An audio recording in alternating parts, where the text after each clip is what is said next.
Hello and welcome to the India news destroyer. This is शैतान। और Israel Hamas war के बीच Donald Trump ने रिसेंटली ये बोल दिया है कि मेरे ऑफिस ज्वाइन करने से पहले यानी 20 जनवरी 2025 से पहले अगर सारे इजरायली होस्टेजेस को छोड़ा नहीं गया तो हमास को इसकी भारी कीमत चुकानी पड़ेगी, जिसका वो अंदाजा भी नहीं लगा सकता। और हम सिर्फ हमास को सजा नहीं देंगे, बल्कि जो भी इसमें शामिल है, चाहे कितनी भी कंट्रीज में शामिल है, उन सबको लपेटा जाएगा। बहुत ही बड़ी ये न्यूज़ है क्योंकि इजराइल हमास को कभी भी खत्म कर सकता है, लेकिन हमास के आतंकवादियों के पास इजराइल के लोग कैद हैं और इसलिए जंग इतनी लंबी खींच गई है क्योंकि एज ए स्टेट इजराइल की रिस्पॉन्सिबिलिटी है कि वो अपने सिटीजन्स को प्रोटेक्ट करे। कुछ लोग तो ये भी बोल रहे हैं कि ट्रंप अपनी बातों को प्रूव करने के लिए अमेरिकी सेना को इजराइल में डिप्लॉय भी करने वाले हैं। हालांकि इस बात की पॉसिबिलिटी कितनी है या कितनी होगी इस पर मैं अभी कुछ नहीं कह सकता, लेकिन ट्रंप के ऑफिस ज्वाइन करने के बाद जरूर कुछ बड़ा होने वाला है। क्योंकि आप ट्रंप का स्टेटमेंट देखेंगे ना तो उससे क्लियरली पता चलता है कि स्टेटमेंट कितने मायने रखता है।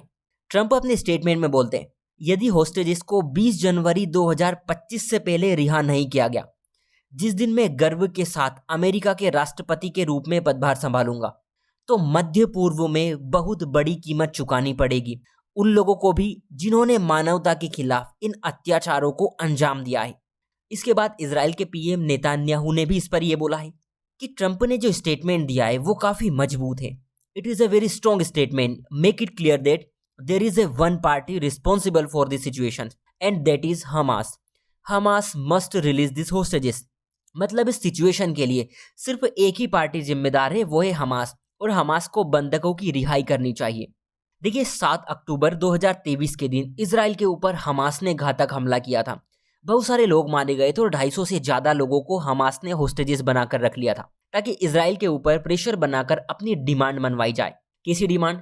जैसे कि इजराइल फिलिस्तीनी कैदियों को छोड़ेगा, फिलिस्तीन को एक नए देश के रूप में दर्जा देगा और फिलिस्तीनी लोगों पर अत्याचार नहीं करेगा। ये हमास की कुछ डिमांडें हैं। अभी भी बहुत सारे होस्टेजेस इनके चंगुल में और कुछ तो मारे जा चुके हैं। लेकिन सवाल यह है कि ट्रंप की इस वार्निंग के मायने क्या है, इसके इम्प्लीकेशन क्या है।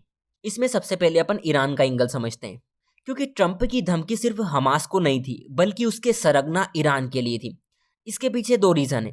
पहला मैं आपको बताऊं तो ईरान हमास, हूती और हिजबुल्ला इन तीनों को डायरेक्ट सपोर्ट कर रहा है। मतलब कंधे हमास, हूती और हिजबुल्ला के, लेकिन ईरान इनकी कंधों पर बंदूक रखकर चला रहा है। इतनी बातें आपको क्लियर होगी। इस वॉर में हमास इसलिए हार नहीं मान रहा है क्योंकि ईरान ने बोल दिया है, जब तक हम आपके साथ हैं, जब तक हम आपके साथ खड़े, आपको डरने की कोई बात नहीं है। आपको जो चाहिए वो बताओ, पैसा, पावर, बंदूक, मिसाइल, जो भी हो हम सब आपको देंगे। जो भी कुछ होगा हम आगे संभाल लेंगे। और यही रीजन था कि बीच बीच में हमें ईरान और इजराइल के बीच सीधे तौर पर कन्फ्लिक्ट देखने को मिला था। दूसरी बात अगर हम देखें तो ईरान के साथ अमेरिका की ज्यादा बनती नहीं है क्योंकि ईरान अपने न्यूक्लियर प्रोग्राम को आगे बढ़ा रहा है। अमेरिका का यहाँ पर ऐसा मानना है कि जो ईरान है वो परमाणु हथियार बना रहा है और ईरान के ये परमाणु हथियार गलत हाथों में जा सकते हैं। इसी के साथ मिडिल ईस्ट में अपना प्रभाव जमाने के लिए ईरान आतंकवादियों को बढ़ावा देता है और ये सब बातें अमेरिका को पसंद नहीं है।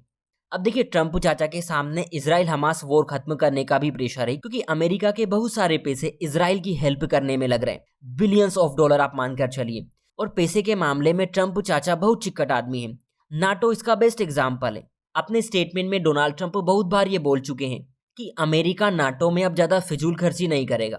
खैर इस वॉर को रोकने का एक ही तरीका ट्रंप को लगता है कि ईरान को आड़े हाथों डील करना, और इसीलिए डोनाल्ड ट्रंप का स्टेटमेंट निकल कर आया। यहाँ से सवाल ये भी उठता है कि अगर बाई चांस होस्टेजेस को रिलीज नहीं किया गया ट्रंप के ऑफिस संभालने के बाद भी, तो फिर क्या होगा, फिर क्या सिचुएशन बनेगी। देखिए इस बात की कम ही संभावना है कि हमास इजरायली होस्टेजेस को रिलीज करे। ऐसे में इस बात की संभावना ज्यादा बढ़ जाती है कि आने वाले टाइम में हमें अमेरिकन ट्रूप्स नजर आ सकते हैं जो इजराइल का सपोर्ट करेंगे, क्योंकि ट्रंप अपनी बातों को मनवाने में बहुत आगे हैं। ट्रंप चाचा को ऐसा लगता है कि उन्होंने जो स्टेटमेंट दे दिया है वो पत्थर की लकीर होनी चाहिए और इसको प्रूव करने के लिए वो कुछ भी करते हैं। और अगर अमेरिकन मिलिट्री इस वॉर में उतरती है तो मिडिल ईस्ट में तहलका मच जाएगा। आप लोग वेट कर रहे थे ना कि ईरान और इजराइल के बीच लड़ाई होनी चाहिए। ट्रंप के ऑफिस संभालने के बाद शायद हमें मिडिल ईस्ट में कुछ बड़ा होते दिखे। या तो पीस स्टेब्लिश हो जाएगी या फिर जमकर लड़ाई होगी। देखना दिलचस्प होगा कि आगे क्या होता है। सो आज के लिए इतना ही। Take care and thank you.